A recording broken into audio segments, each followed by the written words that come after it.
سب سے پہلے تو میں نے آپ کے سامنے جو حدیث پڑھی ہے اس حدیث کا مفہوم سمجھیے، اور اس حدیث کا مفہوم سمجھنے کے بعد ہمیں معلوم ہوگا کہ ہم اور آپ یہاں پر جب تک بیٹھے ہوئے ہیں ہمارا بیٹھنا کتنا مفید اور کتنا کارآمد ہے، اور ہمارا یہ بیٹھنا بیکار نہیں ہے۔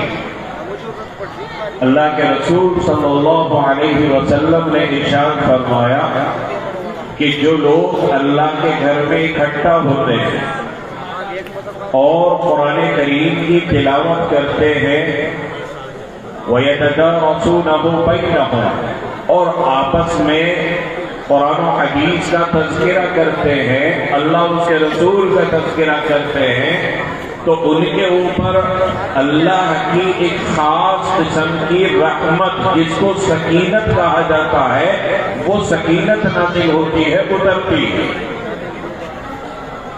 وَغَشِيَتْهُمُ الرَّحْمَةُ، اور اللہ تعالیٰ کی رحمت کی چادر ان کے اوپر تن جاتی ہے۔ وَحَفَّتْهُمُ الْمَلَائِكَةُ، اور جہاں پر یہ سب لوگ اکٹھا ہوتے ہیں اس پوری مجلس کو چاروں طرف سے فرشتے گھیر لیتے ہیں۔ وَذَكَرَ اللَّهُ فِي مَنْ عِنْدَهُ، اور اللہ رب العزت اللہ کے پاس جو مخلوق یعنی فرشتے موجود ہیں ان کے سامنے اپنے بندوں کا تذکرہ کرتے ہیں۔ یہ انسان جب بھی کوئی اچھا عمل کرتا ہے، خیر کا عمل کرتا ہے، بھلائی کا عمل کرتا ہے، تو اللہ تعالیٰ فرشتوں کے سامنے اس کا تذکرہ ضرور فرماتے ہیں۔ کیوں؟ کیونکہ جب اللہ تعالیٰ نے اس انسان کو دنیا میں اپنا خلیفہ بنا کر بھیجنے کا ارادہ کیا تھا تو فرشتوں نے ہی تو اعتراض کیا تھا کہ اس انسان کو اتنی بڑی ذمہ داری دے کر آپ کیوں بھیج رہے ہیں؟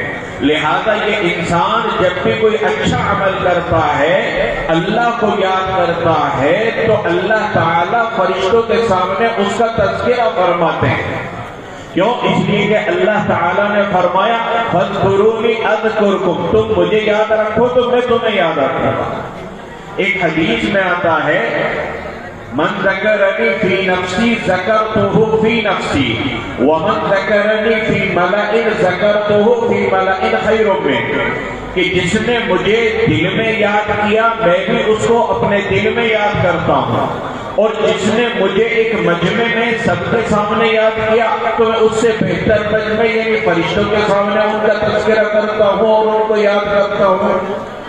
تو ہمارا اور آپ کا یہاں پر بیٹھنا مفید ہے، کارآمد ہے، اور جب تک ہم یہاں بیٹھ کر اللہ اس کے رسول کی باتیں سن رہے ہیں، توجہ کے ساتھ سن رہے ہیں، کیوں؟ اس لیے کہ ان باتوں میں نصیحت ان کے لیے ہے جو پوری توجہ کے ساتھ علماء کے بیانات کو سننے والے ہیں۔ ان فی ذلک لذکری لمن کان لہ قلب، یہ نصیحت کی باتیں ان لوگوں کے لیے ہے جن کے سینے میں دل دھڑکتا ہے، او السمع، اور وہ بات کو پوری توجہ کے ساتھ سنتے ہیں، تو ایسے لوگوں کے لیے ان باتوں کے اندر نصیحت ہے۔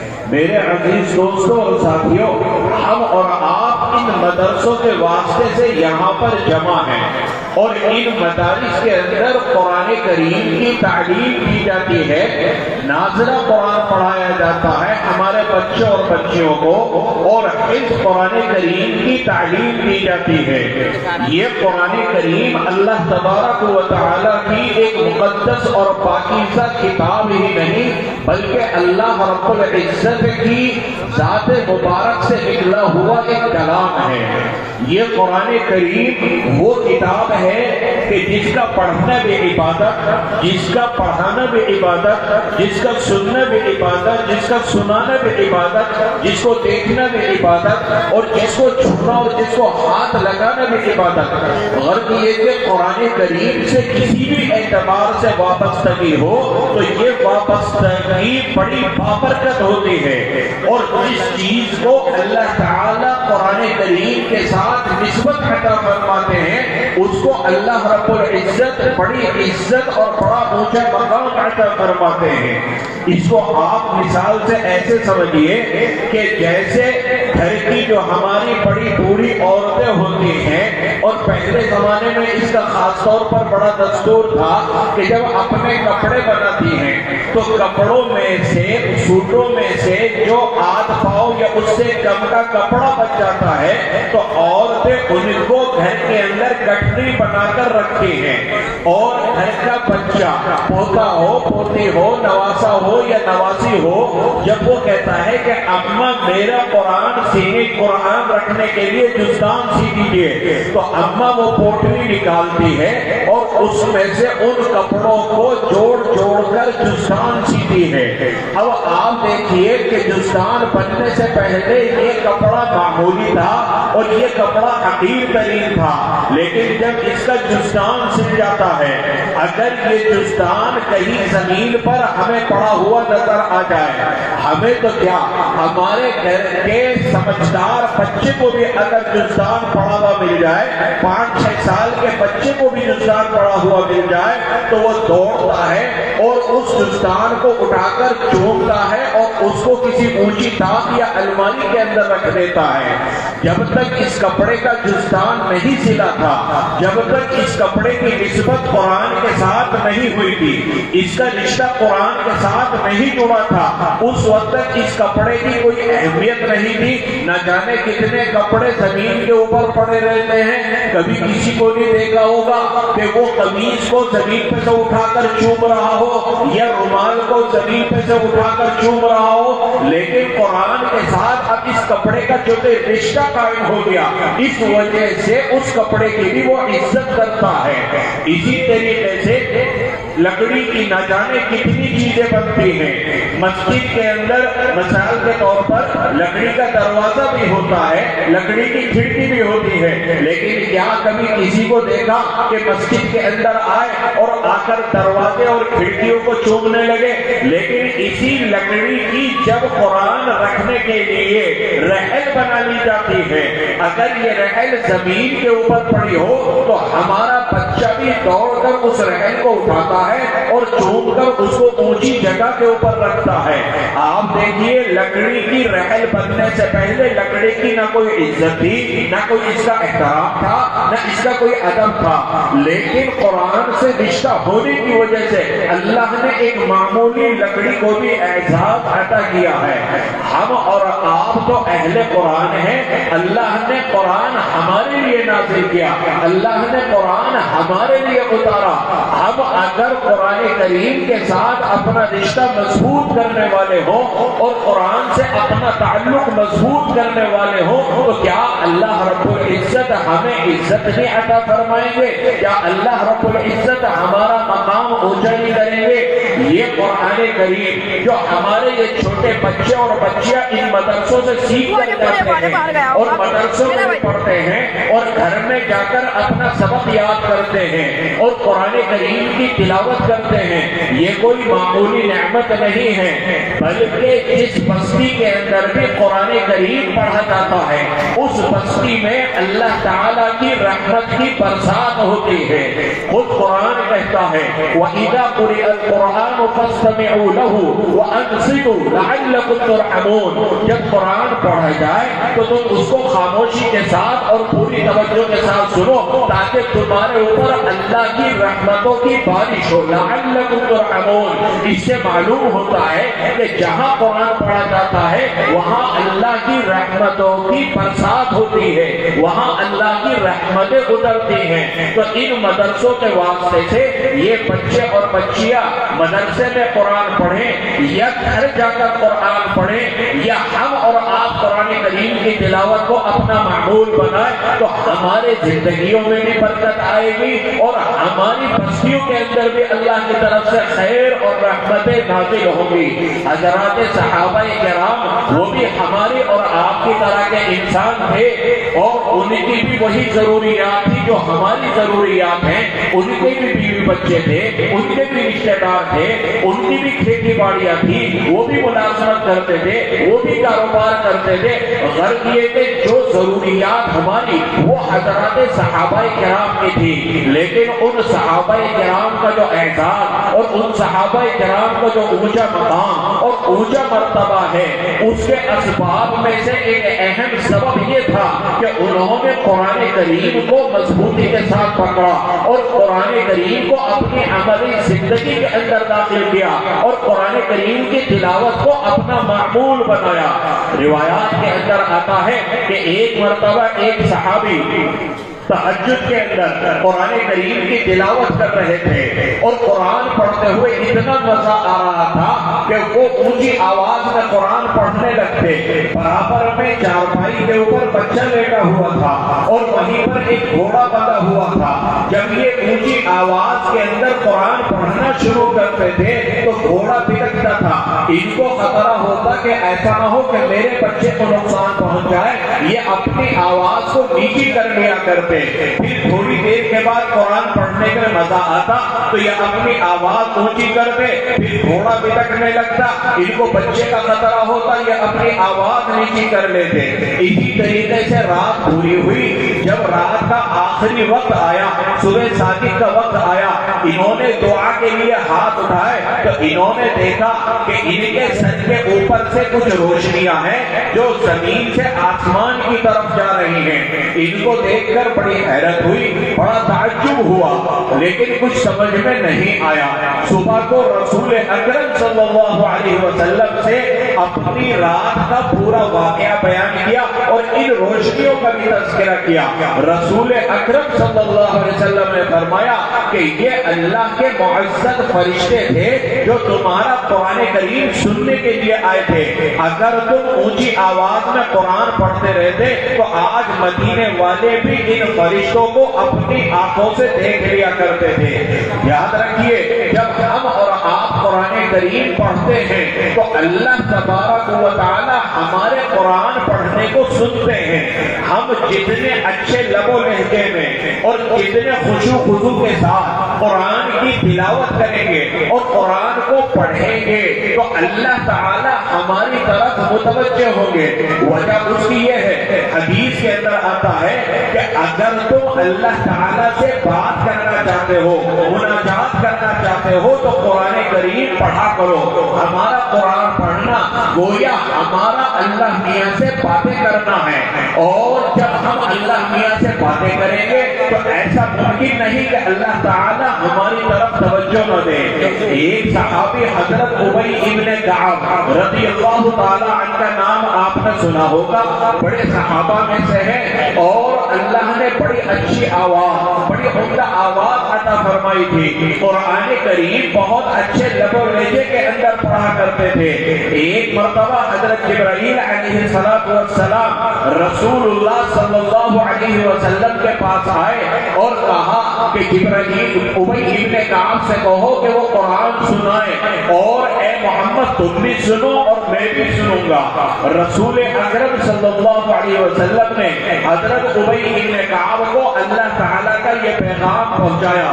حضرت ابی ابن کعب نے کہا کہ اے اللہ کے رسول صلی اللہ علیہ وسلم, کیا اللہ تعالیٰ نے میرا نام لے کر کہا کہ ابی ابن کعب سے کہو کہ قرآن سنائے؟ تو نبی کریم صلی اللہ علیہ وسلم نے فرمایا کہ ہاں, اللہ نے تمہارا نام لے کر کہا کہ ابی ابن کعب سے کہو کہ قرآن سنائے.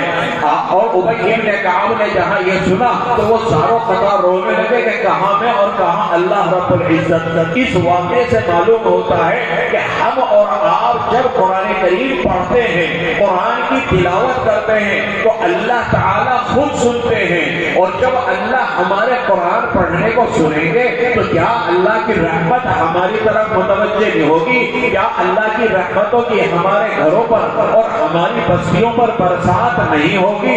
قرآن کریم کے ساتھ محبت اور تعلق یہ قائم ہونا چاہیے، یہ ساری رحمتیں اور برکتیں نازل ہوں گی۔ حضرت فاطمہ رضی اللہ تعالی عنہا رسول اکرم صلی اللہ علیہ وسلم کی چہیتی صاحبزادی، انہوں نے ایک مرتبہ سردی کے زمانے میں ارادہ کیا کہ میں آج عشاء کی نماز کے بعد پوری رات نفل پڑھنے کے اندر گزاروں گی۔ اور آپ کو معلوم ہے کہ سردی کے زمانے میں راتیں لمبی ہو جاتی ہیں اور دن چھوٹا ہو جاتا ہے، رات کاٹے نہیں کٹتی۔ چنانچہ انہوں نے عشاء کی نماز کے بعد 2 رکعت نفل کی نیت باندھی اور انہوں نے قرآن پڑھنا شروع کیا، ایک ایک آیت کو بڑے مزے لے لے کر پڑھا۔ اور جب انہوں نے سلام پھیرا تو وہ وقت آج جس وقت ہم رمضان میں سحری کھانے کے لیے اٹھتے ہیں، یعنی صبح صادق قریب تھی، انہوں نے سلام پھیرا اور دیکھا کہ رات پوری ہونے والی ہے اور صبح ہونے والی ہے۔ دعا کے لیے ہاتھ اٹھاتی ہیں اور زاروں قطار روتی ہیں اور کہتی ہیں کہ اے اللہ، میرا ارادہ تو اور نفلیں پڑھنے کا تھا، آپ نے اتنی چھوٹی رات کیوں بنائی کہ 2 رکعت کے اندر مکمل ہو گئی۔ اسی طریقے سے آپ صلی اللہ علیہ وسلم ایک غزوے سے واپس آ رہے تھے، رات کا آخری وقت تھا، نبی کریم صلی اللہ علیہ وسلم نے صحابہ کرام نے سے کہا کہ 2 آدمی پہرا دینے کے لیے تیار ہو جاؤ۔ وہ 2 آدمی کون ہیں جو پہرا دیں گے تاکہ باقی لوگ آرام کر سکے؟ 2 صحابہ نے اپنے آپ کو پیش کیا، نبی کریم صلی اللہ علیہ وسلم نے ان کو حکم دیا کہ تم فلاں پہاڑی کے اوپر چلے جاؤ اور وہاں سے نگرانی کرنا اس پہاڑ کی طرف سے دشمن مسلمانوں پر حملہ نہ کر دے۔ چنانچہ سارے مسلمان آرام کرنے لگے، یہ 2 صحابی اس پہاڑی کے اوپر بیٹھ گئے اور نگرانی کرنے لگے۔ تھوڑی دیر کے بعد دونوں نے مشورہ کیا کہ جو کہ ہم بھی تھکے ہوئے ہیں، اگر دونوں جاگتے رہے تو ایسا نہ ہو کہ ہمیں نیند آ جائے اور حضور اکرم صلی اللہ علیہ وسلم کے حکم کے خلاف ورزی ہو جائے۔ کیوں نہ ایسا کرے کہ پہلے ایک سو جائے اور ایک جاگتا رہے اور اس کے بعد دوسرا اس کو اٹھا دے اور یہ سو جائے۔ چنانچہ دونوں نے طے کیا، ایک اس میں سے سو گیا اور ایک جاگتا رہا۔ جب ایک جاگتا رہا، تھوڑی دیر کے بعد اس نے سوچا کہ خالی جاگنے سے کیا فائدہ، کیوں نہ اس وقت کا فائدہ اٹھا لیا جائے۔ لہذا 2 رکعت نماز کی نیت باندھ لی اور سورہ کہف پڑھنا شروع کر دی۔ ادھر دشمن آ گیا اور دشمن نے دیکھا کہ سارے سو رہے ہیں اور صرف ایک آدمی جاگ رہا ہے اور وہ بھی اپنی عبادت میں مصروف ہے۔ لہذا اس نے سوچا کہ سب سے پہلے جو جاگ رہا کسی کو نشانہ بنائے۔ ان صحابی کے اوپر تیروں کا وار کیا، جسم کے اوپر تیر لگ رہے ہیں، خون بہ رہا ہے، لیکن قرآن پڑھنے میں اتنا مزہ آ رہا ہے، نماز پڑھنے میں اتنا مزہ آ رہا ہے کہ انہوں نے نیت نہیں توڑی بلکہ یہ نماز کو جاری رکھے ہوئے تھے۔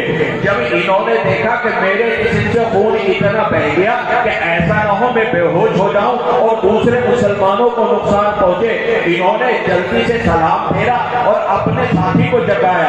ان ساتھی نے کہا کہ جب تمہارے اوپر دشمن تیر سے اتنے حملے کر رہا تھا تو تم نے مجھے کیوں نہیں جگایا؟ انہوں نے کہا کہ میں نے جو کہ نماز پڑھنی شروع کر دی تھی اور سورہ کہف کی تلاوت شروع کر دی تھی، مجھے قرآن پڑھنے میں اتنا مزہ آ رہا تھا کہ میں نے نماز کو چھوڑنا گوارا نہیں کیا۔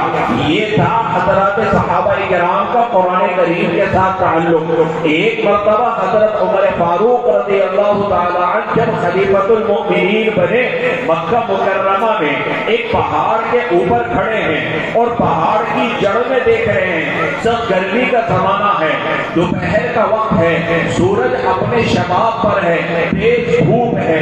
حضرت عمر فاروق اور ان کے ساتھ جتنے لوگ تھے سارے پسینے سے شراب ہو رہے ہیں، نظر کچھ نہیں آ رہا کہ حضرت عمر یہاں پر کیا دیکھ رہے ہیں۔ کسی نے ہمت کر کے تھوڑی دیر کے بعد کہا کہ حضرت آپ اس پہاڑ کی جڑ میں کیا دیکھ رہے ہیں، ہمیں تو کچھ نظر نہیں آ رہا۔ تو حضرت عمر نے فرمایا کہ میں اس پہاڑ کی جڑ میں اپنے لڑکپن کے زمانے کو دیکھ رہا ہوں، جب میں اونٹ چرانے کے لیے اس پہاڑ کی جڑ میں آتا تھا اور شام کو خالی پیٹ یہ اونٹ واپس گھر جایا کرتے تھے تو باپ پٹائی کرتا تھا کہ کہ تو خالی اونٹ لے کر آ گیا، تجھ سے اونٹ چلانا نہیں آتا، بڑے ہو کر تو کیا کرے گا؟ آج اللہ نے اسلام اور قرآن کی نعمت سے نوازا کہ اللہ نے مجھے امیر المؤمنین بنا دیا۔ تو یہ قرآن کریم جس کی ہمارے یہ بچے اور بچیاں ان مدارس کے اندر تعلیم حاصل کرتے ہیں، یہ کوئی معمولی نعمت نہیں ہے۔ اس قرآن کریم کے پڑھنے کی ذمہ داری یاد رکھیے صرف ہمارے ان بچوں اور بچیوں کی نہیں ہے، بلکہ ہم میں سے ہر ایک کی ذمہ داری ہے کہ ہم قرآن کریم کے پڑھنے کو اپنا معمول بنائیں۔ حضرت عبداللہ ابن عمر رضی اللہ تعالی عنہ نے رسول اکرم صلی اللہ علیہ وسلم سے ایک مرتبہ پوچھا تھا کہ میں قرآن پڑھنا چاہتا ہوں تو کتنے دن کے اندر میں قرآن مکمل کر لوں؟ رسول اللہ صلی اللہ علیہ وسلم نے فرمایا کہ 40 دن کے اندر اپنا قرآن پورا کر لو۔ انہوں نے کہا کہ میں تو اور پڑھنا چاہتا ہوں۔ آپ صلی اللہ علیہ وسلم نے فرمایا 30 دن میں پورا کر لو۔ انہوں نے کہا میں اور پڑھنا چاہتا ہوں۔ آپ صلی اللہ علیہ وسلم نے فرمایا 20 دن میں پورا کر لو۔ انہوں نے کہا میں اور پڑھنا چاہتا ہوں۔ آپ نے فرمایا 10 دن میں پورا کر لو۔ انہوں نے کہا میں تو اور پڑھنا چاہتا ہوں۔ آپ نے فرمایا 7 دن میں پورا کر لو۔ یہاں پر دیکھیے رسول اللہ صلی اللہ علیہ وسلم نے ایک قرآن ہمارا کتنے دن میں پورا ہونا چاہیے اس کی سب سے زیادہ مدت کیا بیان کی؟ 40 دن، کہ زیادہ سے زیادہ 40 دن کے اندر تو ایک قرآن پورا ہو جانا ہی چاہیے۔ ہم میں سے ہر ایک اپنے سینے پر ہاتھ رکھ کر بتائے کہ پچھلے رمضان میں ہم نے قرآن جو بند کیا تھا کیا ان 11 مہینوں کے اندر ہم نے کبھی قرآن کھول کر دیکھا؟ کبھی کبھی ہو سکتا ہے قرآن کو کھول لیا ہو، ہم روزانہ موبائل کو کھول کر دیکھ سکتے ہیں، ہم روزانہ ٹیلی ویژن دیکھ سکتے ہیں، ہم روزانہ اخبار پڑھ سکتے ہیں، دنیا کے نہ جانے کتنے کام ہیں جو روزانہ کے ہمارے معمول ہیں، لیکن افسوس ہم قرآن کریم کے پڑھنے کو اپنا معمول نہیں بناتے۔ ہم میں سے ہر ایک کی ذمہ داری ہے کہ قرآن کریم کے ساتھ اپنا رشتہ مضبوط کریں۔ اگر ہم بڑوں کو، ہم بوڑھوں کو، ہم جوانوں کو، ہم مرد ہوں یا ہماری عورتیں ہوں، ان کو ہمارے یہ بچے اور بچیاں روزانہ صبح کو قرآن پڑھتے دیکھیں گے تو جبھی تک ان کو پتا چلے گا کہ قرآن پڑھنے کی کوئی چیز ہے، ورنہ تو یہ بھی یہ سمجھیں گے جیسے ہم اور آپ سمجھتے ہیں کہ بس قرآن گھر میں ہونا چاہیے، ہندوستان میں لپٹا ہوا، تاج کے اندر رکھا ہوا، الماری میں رکھا ہوا ہو، گھر کے اندر خیر و برکت رہے گی۔ واقعی قرآن کے گھر میں رہنے سے خیر و برکت ہوتی ہے، لیکن اگر قرآن کھولو گے، قرآن کو پڑھو گے، قرآن کو سمجھو گے اور قرآن کے مطابق اپنی زندگی بنانے کی کوشش کرو گے تو پھر دیکھنا کتنی رحمتیں اور کتنی خیر اور کتنی برکتیں اللہ تبارک و تعالیٰ عطا فرمائیں گے۔ میرے عزیز دوستوں اور ساتھیوں، یہ مدارس اللہ کی بہت بڑی نعمت ہے۔ ہمیں اور آپ کو چاہیے کہ ان مدارس کے ساتھ ہم اپنا رشتہ مضبوط کریں اور ان مدارس کے ساتھ بھرپور تعاون کریں۔ یہ مدارس کے لیے جو اس طرح کے مواقع پر چندہ کیا جاتا ہے، یہ چندہ کرنا بھی رسول اکرم صلی اللہ علیہ وسلم کی سنت ہے۔ رسول اکرم صلی اللہ علیہ وسلم نے بھی اسلام کے اہم امور کی انجام دہی کے لیے چندہ کیا ہے۔ غزوہ تبوک کے موقع پر جب ایک بڑی طاقت سے مقابلہ تھا، رسول اکرم صلی اللہ علیہ وسلم نے حضرات صحابہ کرام سے چندے کی اپیل کی تھی، اور یہ وہ موقع تھا جب حضرت عمر رضی اللہ تعالیٰ عنہ کے دل میں خیال آیا کہ میں ابو بکر رضی اللہ تعالیٰ عنہ کو آج ہرا سکتا ہوں، نیکیوں کے اندر ان سے آگے بڑھ سکتا ہوں۔ چنانچہ تمام صحابہ اپنی اپنی استطاعت اور اپنی وسعت کے مطابق سامان لا کر رسول اکرم صلی اللہ علیہ وسلم کی خدمت میں پیش کرتے رہے۔ حضرت عمر بھی لے کر آئے، حضرت ابو بکر بھی لے کر آئے۔ رسول اللہ صلی اللہ علیہ وسلم نے حضرت عمر سے پوچھا کہ اے عمر کیا لائے ہو، گھر والوں کے لیے کیا چھوڑا؟ حضرت عمر نے فرمایا اے اللہ کے رسول، گھر میں جتنا ساز و سامان تھا سب کو اکٹھا کر کے 2 حصوں میں تقسیم کیا، آدھا اللہ کے لیے قربان کر دیا، آپ کی خدمت میں پیش کر دیا، اور آدھا اپنے گھر والوں کے لیے چھوڑا۔ رسول اللہ صلی اللہ علیہ وسلم نے برکت کی دعا دی۔ حضرت ابو بکر سے پوچھا کہ اے ابو بکر تم کیا لائے ہو؟ انہوں نے فرمایا کہ گھر میں جتنا ساز و سامان تھا گھر میں جھاڑو دے کر سب کو اکٹھا کیا اور سارا سامان لا کر آپ کی خدمت میں پیش کر دیا، اور گھر میں صرف اللہ اس کے رسول کا نام چھوڑ کر آیا ہو۔ حضرت عمر رضی اللہ عنہ اس موقع پر فرمایا تھا کہ میں نیکیوں میں حضرت عمر سے آگے نہیں پڑھ سکتا۔ تو یہ مدارس کے لیے جو چندہ کیا جاتا ہے، یہ آپ حضرات چندہ دیتے ہیں، یہ رسول اکرم صلی اللہ علیہ وسلم کی گویا سنت ہے۔ اسی طریقے سے آپ